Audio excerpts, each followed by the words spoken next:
ನಾನು ಮಾದಲಾಪುರ ವೆಂಕಟಸ್ವಾಮಿ ಸುಬ್ಬಯ್ಯ ನಾಯ್ಡು, ಎಂ.ಇ. ಸುಬ್ಬಯ್ಯ ನಾಯ್ಡು ಎಂದು ಪರಿಚಿತನಾದವನು. ಕನ್ನಡ ಚಿತ್ರರಂಗದಲ್ಲಿ ತೆರೆಕಂಡ ಮೊಟ್ಟ ಮೊದಲ ಟಾಕಿ ಚಿತ್ರ ಸತಿ ಸುಲೋಚನಾ ಎನ್ನುವ ವಿಚಾರ ಎಲ್ರಿಗೂ ತಿಳಿದಿದೆ. ಆ ಸಿನಿಮಾದ ನಾಯಕ ನಟ ಎಂ.ವಿ. ಸುಬ್ಬಯ್ಯ ನಾಯ್ಡು ಇವತ್ತು ನೂರಾರು ಕೋಟಿ ಬಜೆಟ್ನಲ್ಲಿ ಅದ್ಭುತ ಸಿನಿಮಾಗಳನ್ನು ಮಾಡುತ್ತಾ ಜಗತ್ತಿನಾದ್ಯಂತ ಸೌಂಡ್ ಮಾಡುತ್ತಿರುವ ಕನ್ನಡ ಚಿತ್ರರಂಗಕ್ಕೆ ಭದ್ರವಾದ ಅಡಿಪಾಯ ಹಾಕಿದ ಮೊಟ್ಟ ಮೊದಲ ಹೀರೋ ಸುಬ್ಬಯ್ಯನವರು. ಕನ್ನಡ ಚಿತ್ರರಂಗಕ್ಕೆ ಇವತ್ತು ಕೆಜಿಎಫ್ ಅಥವಾ ಕಾಂತಾರದಂತಹ ಸಿನಿಮಾಗಳ ಮೂಲಕ ಜಗತ್ತಿನಾದ್ಯಂತ ಕೋಟ್ಯಂತರ ರೂಪಾಯಿ ಬಿಸ್ನೆಸ್ ಮಾಡುವ ಶಕ್ತಿ ಬಂದಿದೆ. ಆದರೆ ಈ ಸಾಮ್ರಾಜ್ಯಕ್ಕೆ ಮೊದಲ ಇಟ್ಟಿಗೆ ಇಟ್ಟ ನಾಯ್ಡು ಅವರ ಬಗ್ಗೆ ನಮ್ಮಲ್ಲಿ ಎಷ್ಟೋ ಜನಕ್ಕೆ ಮಾಹಿತಿಯೇ ಇಲ್ಲ. ಬನ್ನಿ, ಇವತ್ತಿನ ಈ ಡಾಕ್ಯುಮೆಂಟರಿ ವಿಡಿಯೋದಲ್ಲಿ ಸುಬ್ಬಯ್ಯ ನಾಯ್ಡು ಅವರ ನಟನೆ, ನಿರ್ದೇಶನ, ನಿರ್ಮಾಣ ಮತ್ತು ಅವರ ಸ್ವಂತ ನಾಟಕ ಮಂಡಳಿಯ ಸಂಪೂರ್ಣ ಇತಿಹಾಸವನ್ನ ವಿವರವಾಗಿ ತಿಳಿಯೋಣ. ಸ್ನೇಹಿತರೆ, ಮೈಕ್ ವಿತ್ ಮನು ಚಾನೆಲ್ಗೆ ಸ್ವಾಗತ, ಸುಸ್ವಾಗತ. 1896ರಲ್ಲಿ ಮೈಸೂರು ಜಿಲ್ಲೆಯ ಮಾದಲಾಪುರದಲ್ಲಿ ಸುಬ್ಬಯ್ಯ ನಾಯ್ಡು ಅವರ ಜನನವಾಯಿತು. ತಂದೆ ವೆಂಕಟರಾಮಪ್ಪ ಮತ್ತು ತಾಯಿ ರಂಗಮ್ಮ. ಆದರೆ ವಿಧಿಯ ಆಟ ಕ್ರೂರವಾಗಿತ್ತು. ಚಿಕ್ಕ ವಯಸ್ಸಿನಲ್ಲಿಯೇ ಸುಬ್ಬಯ್ಯ ನಾಯ್ಡು ಪಿತೃವಿಯೋಗ ಅನುಭವಿಸಿದರು. ಆಸರೆ ಇಲ್ಲದ ತಾಯಿ ಮಗನನ್ನು ಕರೆದುಕೊಂಡು ಹೆಗ್ಗಡದೇವನ ಕೋಟೆಯಲ್ಲಿದ್ದ ಸೋದರ ಮಾವನ ಮನೆಗೆ ಬಂದರು. ಆದರೆ ಅಲ್ಲಿ ಅವರಿಗೆ ಸಿಕ್ಕಿದ್ದು ಪ್ರೀತಿಯಲ್ಲ, ಬದಲಿಗೆ ಕಷ್ಟಗಳು. ಕೇವಲ ಬಾಲಕನಾಗಿದ್ದಾಗಲೇ ಸುಬ್ಬಯ್ಯ ನಾಯ್ಡು ಮಾವನ ಮನೆಯಲ್ಲಿ ಎಮ್ಮೆ ಕಾಯುವ ಕೆಲಸಕ್ಕೆ ನಿಲ್ಲಬೇಕಾಯಿತು. ತಾಯಿಗೆ ಮಗನನ್ನ ವಿದ್ಯಾವಂತನನ್ನಾಗಿ ನೋಡುವ ಆಸೆ ಇದ್ದರೂ ಸಹ ಅವರ ಆರ್ಥಿಕ ಸ್ಥಿತಿ ಅವಕಾಶ ನೀಡಲಿಲ್ಲ. ಮಾವನ ಮನೆಯ ಕಷ್ಟ ಮತ್ತು ಅವಮಾನಗಳನ್ನು ಸಹಿಸಲಾರದೆ ಒಂದು ದಿನ ಆ ಪುಟ್ಟ ಹುಡುಗ ತಾಯಿಯೊಂದಿಗೆ ಅಲ್ಲಿಂದ ಓಡಿ ಹೋಗಿ ಮೈಸೂರು ನಗರ ಸೇರಿಕೊಂಡ್ರು. ಮೈಸೂರಿಗೆ ಬಂದ ಸುಬ್ಬಯ್ಯ ನಾಯ್ಡು ಅವರಿಗೆ ಆಸರೆ ನೀಡಲು ಯಾರೂ ಇರಲಿಲ್ಲ. ಹೊಟ್ಟೆಪಾಡಿಗಾಗಿ ಮಂಡಿಗಳಲ್ಲಿ ಮೂಟೆ ಹೊರುವ ಕೂಲಿ ಕೆಲಸ ಮಾಡಿದರು. ಸೌದೆ ಮಂಡಿಯಲ್ಲಿ ಸೌದೆ ಒಡೆದರು, ಮರ ಕೊಯ್ಯುವ ಕೆಲಸ ಮಾಡಿದರು. ಹೀಗೆ ಸಿಕ್ಕ ಕೆಲಸಗಳನ್ನು ಮಾಡಿ ಜೀವನ ನಡೆಸುತ್ತಿದ್ದರೂ ಸಹ ಅವರಲ್ಲೊಂದು ವಿಶೇಷವಾದ ಛಲವಿತ್ತು. ದೇಹವನ್ನು ಸದೃಢವಾಗಿಟ್ಟುಕೊಳ್ಳುವ ಉದ್ದೇಶಕ್ಕಾಗಿ ಮೈಸೂರಿನ ಪ್ರಸಿದ್ಧ ಗರಡಿ ಮನೆ ಸೇರಿ ಕಸರತ್ತು ಕಲಿತರು. ಅದೆಷ್ಟೋ ಕುಸ್ತಿ ಪಂದ್ಯಗಳಲ್ಲಿ ಭಾಗವಹಿಸಿ ದೊಡ್ಡ ದೊಡ್ಡ ಪೈಲ್ವಾನರ ಬೆನ್ನು ನೆಲಕ್ಕೆ ಮುಟ್ಟಿಸಿ ಬಹುಮಾನಗಳನ್ನು ಗೆದ್ದು ಪೈಲ್ವಾನ್ ಸುಬ್ಬಯ್ಯ ನಾಯ್ಡು ಎನಿಸಿಕೊಂಡರು. ಇದೇ ಸಮಯದಲ್ಲಿ ಅವರ ಮನೆಯ ಹತ್ತಿರವೇ ಇದ್ದ ಅಂದಿನ ಕಾಲದ ಖ್ಯಾತ ನಟ ಮತ್ತು ಸಂಗೀತಗಾರ ಎಂ.ವಿ. ಮಾದಪ್ಪನವರ ಸಂಪರ್ಕ ಅವರಿಗೆ ಸಿಕ್ಕಿತು. ಅವರಲ್ಲಿದ್ದ ಕಲಾ ಆಸಕ್ತಿಯನ್ನು ಗುರುತಿಸಿದ ಮಾದಪ್ಪನವರು ಅವರಿಗೆ ಸಂಗೀತ ಮತ್ತು ಅಭಿನಯದ ತರಬೇತಿ ನೀಡಿದರು. ಕೂಲಿ ಮಾಡಿ ಗಳಿಸಿದ ದುಡ್ಡಿನಲ್ಲಿ ಊಟವಿಲ್ಲದಿದ್ದರೂ ಪರವಾಗಿಲ್ಲ, ದುಡ್ಡು ಕೊಟ್ಟು ನಾಟಕ ನೋಡುವ ಹವ್ಯಾಸ ಇವರಿಗಿತ್ತು. ಮೊದಲು ಮೈಸೂರಿನ ಶಾಕುಂತಲಾ ಕಂಪನಿ ಸೇರಿ ಸಣ್ಣ ಪುಟ್ಟ ಪಾತ್ರ ಮಾಡಿದರು. ನಂತರ ತುಮಕೂರಿನ ಸೀತಾರಾಮ ಮನೋಹರ ನಾಟಕ ಮಂಡಳಿ ಸೇರಿದಾಗ ಇವರ ಬದುಕಿಗೆ ದೊಡ್ಡ ತಿರುವು ಸಿಕ್ಕಿತು. ಆ ಕಾಲದಲ್ಲಿ ರಂಗಭೂಮಿಯಲ್ಲಿ ಮಹಿಳೆಯರು ನಟಿಸುತ್ತಿರಲಿಲ್ಲ. ಸುಬ್ಬಯ್ಯ ನಾಯ್ಡು ಅವರ ಅಂದವಾದ ಮುಖಭಾವ ಮತ್ತು ಕಟ್ಟುಮಸ್ತಾದ ಶಾರೀರ ನೋಡಿ ಅವರಿಗೆ ಸ್ತ್ರೀ ಪಾತ್ರಗಳನ್ನು ನೀಡಲಾಯಿತು. ಅವರು ಮಾಡಿದ ಹೆಣ್ಣಿನ ವೇಷಗಳು ಮತ್ತು ಅದ್ಭುತ ನಟನೆ ಇಡೀ ಮೈಸೂರು ಪ್ರಾಂತ್ಯದಲ್ಲಿ ಭಾರೀ ಪ್ರಸಿದ್ಧಿ ತಂದುಕೊಟ್ಟಿತು. ಮುಂದೆ ಚನ್ನಪಟ್ಟಣದ ಭಾರತ ಜನಮನೋಲ್ಲಾಸಿನಿ ನಾಟಕ ಕಂಪನಿಯಲ್ಲಿ ಬಿ.ವಿ. ಕಾರಂತರ ಜೊತೆಗೂಡಿ ಮತ್ತಷ್ಟು ಪಳಗಿದ್ರು. ಅವರಿಗೆ ಅತಿದೊಡ್ಡ ಬ್ರೇಕ್ ಸಿಕ್ಕಿದ್ದು ಕನ್ನಡ ರಂಗಭೂಮಿಯ ದ್ರೋಣಾಚಾರ್ಯ ಎನಿಸಿಕೊಂಡ ಗುಬ್ಬಿ ವೀರಣ್ಣನವರ ನಾಟಕ ಕಂಪನಿಯಲ್ಲಿ. ಅಂದಿನ ಕಾಲಕ್ಕೆ ಗುಬ್ಬಿ ಕಂಪನಿ ದೇಶದಲ್ಲೇ ಅತ್ಯಂತ ದೊಡ್ಡ ನಾಟಕ ಮಂಡಳಿಯಾಗಿತ್ತು. ಅಲ್ಲಿ ಸುಬ್ಬಯ್ಯ ನಾಯ್ಡು ಅವರು ತಮ್ಮ ಕಠಿಣ ಪರಿಶ್ರಮದಿಂದ ಮುಂಚೂಣಿ ನಟರಾಗಿ ಬೆಳೆದರು.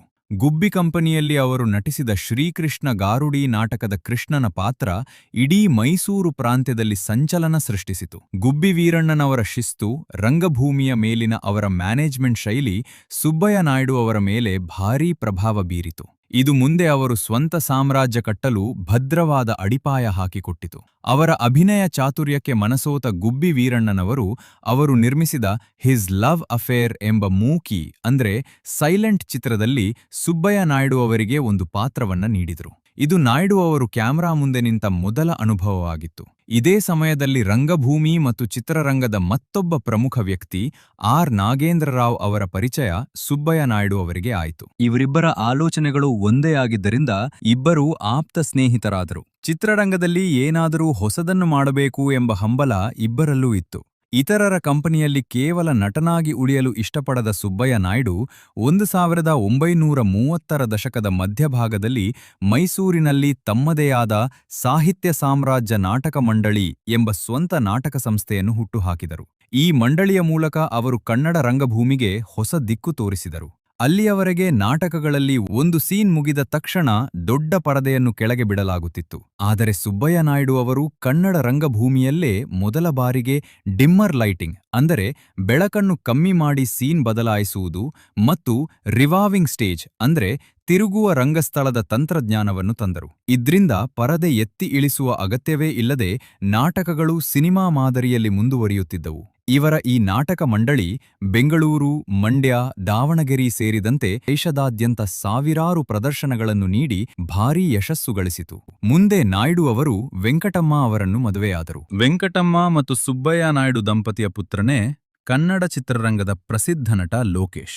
ಇವರಿಗೆ MS ಬಂಗಾರಮ್ಮ ಎಂಬ ಪುತ್ರಿಯೂ ಇದ್ದಾರೆ. ಅದು 1934.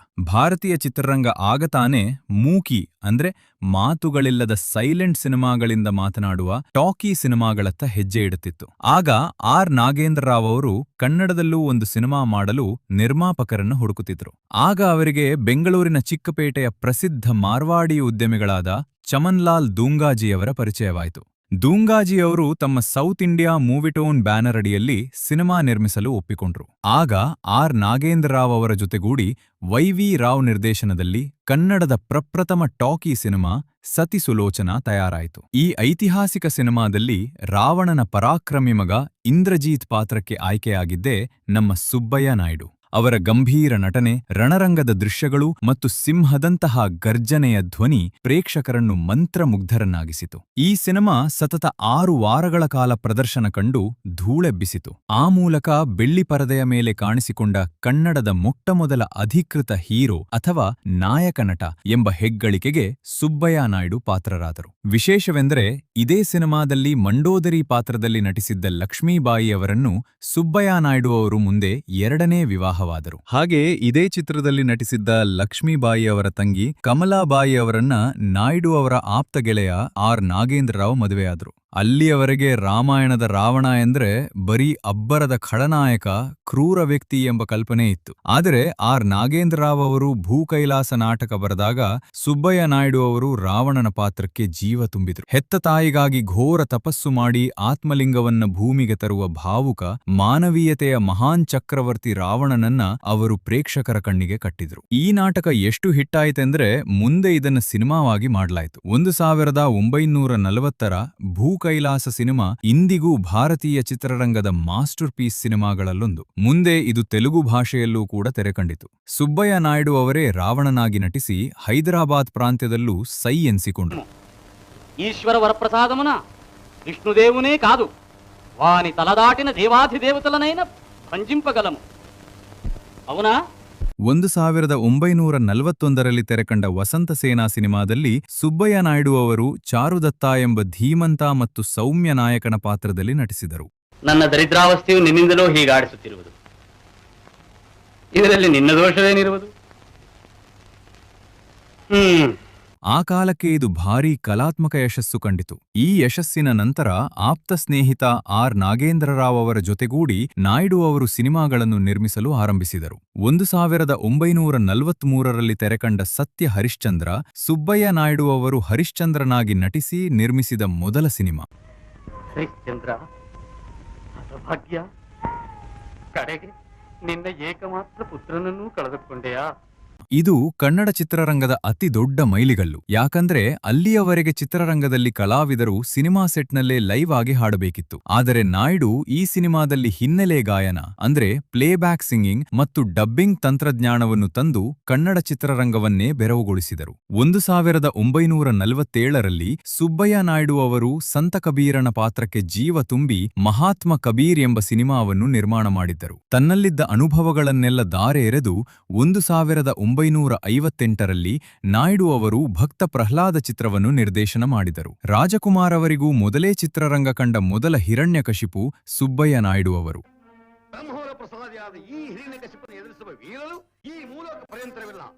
ವಿಶೇಷವೆಂದರೆ ಇವರ ಮಗ ಲೋಕೇಶ್ ಬಾಲಕನಾಗಿ ಪ್ರಹ್ಲಾದನ ಪಾತ್ರ ಮಾಡುವ ಮೂಲಕ ಚಿತ್ರರಂಗಕ್ಕೆ ಪಾದಾರ್ಪಣೆ ಮಾಡಿದ್ರು.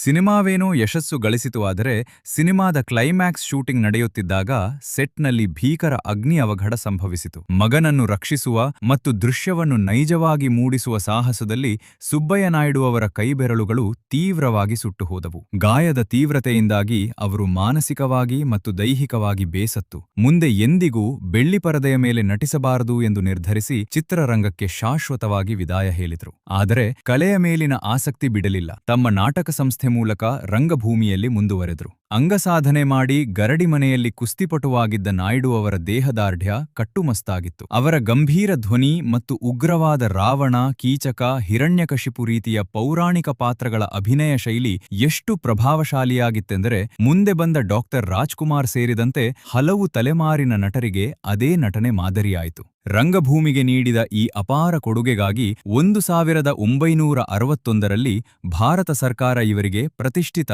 ಸಂಗೀತ ನಾಟಕ ಅಕಾಡೆಮಿ ಪ್ರಶಸ್ತಿ ನೀಡಿ ಗೌರವಿಸಿತು. ಮೈಸೂರು ಸಂಸ್ಥಾನ ಹಾಗೂ ರಾಜ್ಯ ಸರ್ಕಾರದಿಂದ ರಾಜ್ಯ ಲಲಿತಕಲಾ ಅಕಾಡೆಮಿ ಗೌರವ ಲಭಿಸಿತು. ಮದರಾಸಿನ ಅಂದಿನ ಹೆಸರಾಂತ ಕಲಾ ಸಂಸ್ಥೆಯಾದ ಸುಗುಣ ವಿಲಾಸ ಸಭೆ ಇವರ ನಟನಾ ಚಾತುರ್ಯಕ್ಕೆ ಮೆಚ್ಚಿ ಚಿನ್ನದ ಪದಕವನ್ನು ನೀಡಿ ಪುರಸ್ಕರಿಸಿತ್ತು.